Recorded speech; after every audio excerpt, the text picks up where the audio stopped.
I have the display and the bracket and the headlight stuff here. I better organize this a little bit before it gets out of control. So I know this side is the left side and this is the right side. So if I spin this headlight around like this,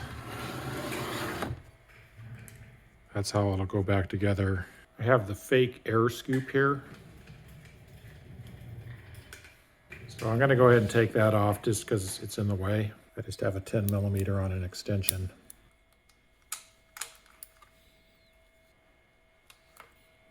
I actually looked this up in the manual and the pictures they have are incorrect about this here.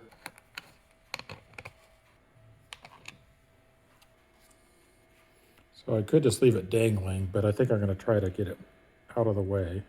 It has another one of those zip tie connectors that are difficult to get out. If you try to push it out from the back here, it'll probably get wrecked because it looks kind of like threads that are pressed in. So if you spin it around, it looks like if you can pry up here, it might be one of those removable zip ties. So it looks like if you pry up here on that little tab, and then you push with a screwdriver here at the same time. So that did work. At the orange pick I used as a wedge. Now I just got to get this connector out. So the connector is actually going in, but the whole unit, you have to undo these two little tabs here. So I'm prying with my thumbnails and then I'm pushing up with my finger from behind.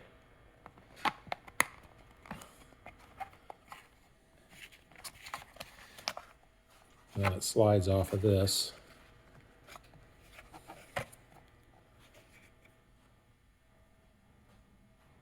So to get it back on, you put it on this. Slide it down on there and then press it in right there. So this is where that wire went through that I had to pry it up to get it out. So it goes up through this hole here and out the other side. Just gonna set it in here for now. Fake air scoop mounts here and here. This is where the tank mounts. I want to get this clutch cable out of the way. I did a whole video on replacing the clutch cable and adjusting the free play, so check that out. But I lucked out this time. I can just spin this in all the way. So I've got to go back because I've got to line up these slots down here. So luckily I can just get this out like this now.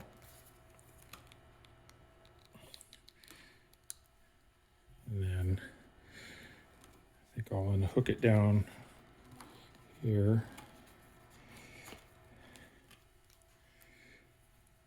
So that made that easier. Now that'll be out of the way. So to make your life easier, you would remove the complete handlebar, but I don't want to take all the grips off and all these levers and everything, the brake master cylinder and all this. So I've set up a park repair stand for bicycles and I've got it ready to go. I'm going to clamp the handlebar in there and hold that. If you don't have a repair stand like that, you could maybe hook something, hang it from the ceiling or set something up just to hold the handlebars out of the way for you. So I'm going to loosen these 4 bolts.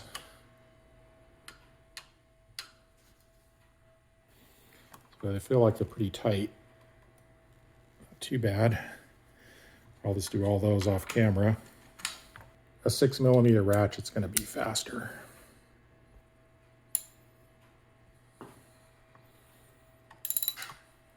Before you loosen everything up, if you put a little mark here and there, you'll know where it goes. I'm going to put one on to line up with the hash marks. I'm going to clamp the handlebars in here once I get them loose. Okay, I have them mainly loose, and I'm trying to just get the last remaining bit out.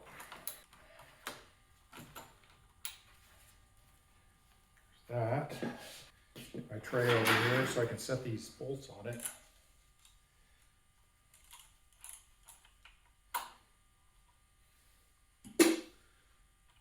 So there's the first one. I did mark this right and an arrow pointing forward, so I don't have to think when I put it back on. This one's labeled L with an arrow pointing forward.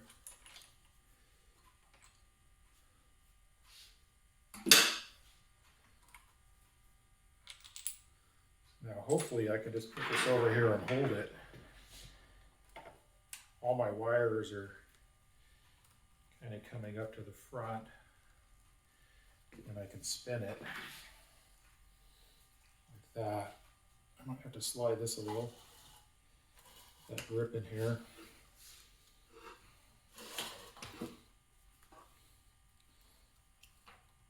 Maybe I can rotate this a little bit, there we go. Slide it in a little bit more.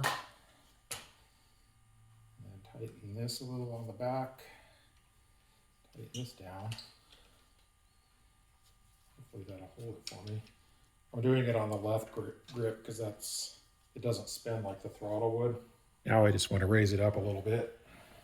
Like that. Retighten this down.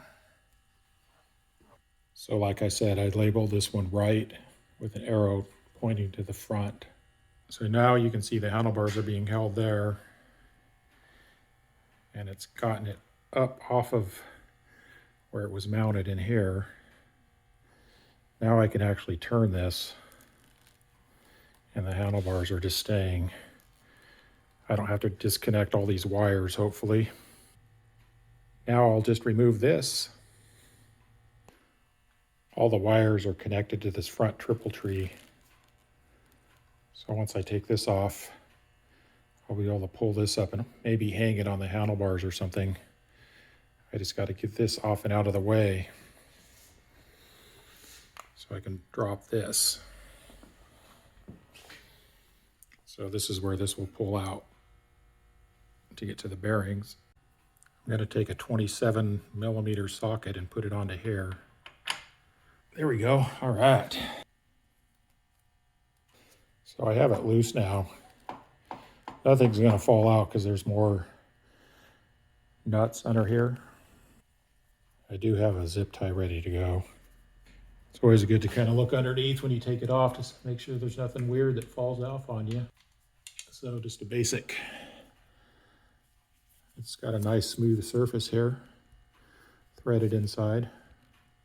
So one of the first things my dad taught me 42 years ago is to lay everything out in order that you take it off. So I'm going to lay everything out like this. So here's to my dad, 1930 to 1989. He worked at Los Alamos Scientific Laboratory. He's a civil engineer. So you're going to pry off this washer next. And I'll set it down there in order. Now it should just come up like this. I'm going to check my wires, make sure I can figure out how to get it back together. So all these wires are connected to this triple tree clamp. So if I rotate this park stand a little bit, handlebars, maybe I get a little more. So I freed up a little more space in here by moving the stand. So here's the moment of truth. Pulling straight up, try not to ding these threads when I pull straight up. Rotate it forward. This is why I have the zip tie ready. So all of that to get rid of this dirt here that's trying to get in the seal. So I like to squirt a tiny bit of Simple Green on a toothbrush and wipe off the excess so there isn't too much, just a little bit. I don't want to force any dirt down in there. It probably doesn't matter too much because we're going to be taking this apart. But say you were cleaning this and not taking it apart, you don't want to force dirt down in this little crack here. So if you were cleaning, you would kind of flick away carefully or just put a little on there and wipe gently. So let me clean that up a little bit. One thing I do, if we hadn't taken this apart, I just cut a thin strip of cloth like that. And then I would take a screwdriver or something. I'd probably squirt some simple green on this just lightly. It wouldn't be soaking. And then you could almost take a screwdriver and feed it in here where you can't get to, like this, and wipe that off. I do that on my wheel bearings a lot, just to keep the dirt from going in that seal. So the next thing to come off is this little tab. This is to keep this from turning against that. So now you lay it out in order. Now this one's pretty obvious. You know this tang is going to be facing down. But a lot of times what I'll do is I know that this is going to go like that, and that's going to go like this, and this is going to go like that. So just remember which way you have it flipped as you lay it out. Before I started this job, I made sure I had 2 hook ring wrenches. These are actually bicycle tools, but they fit on very well. So one will go in like that, and then to loosen the other one, you hook it there. This is actually kind of loosened, but if it wasn't, that's how you would do that. Now I can just spin this off. So when I pull it off, I have to remember that this side was down. It looks like it actually has a ridge. So we'll lay it down with that side down. Just have a little bit more dirt I'll clean off. This is a rubber washer in here. Just gonna pry it up around and it'll come off. I'll lay it down in order. So when I loosen this, everything's gonna fall out, but it's not gonna fall out until this gets past the end of these threads.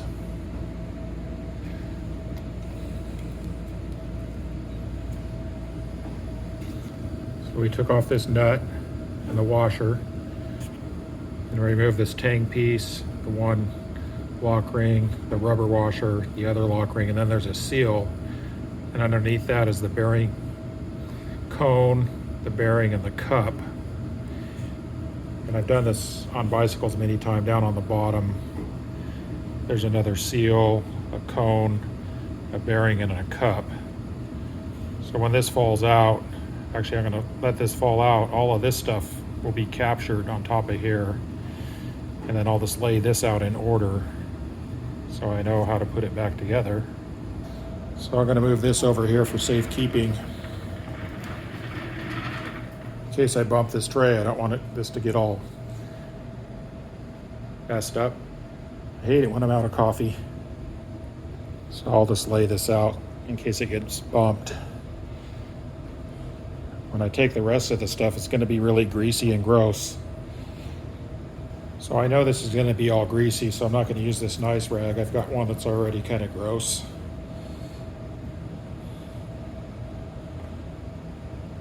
I mentioned this in one of my other videos, but it's nice to have a rag ready that you spray with simple green.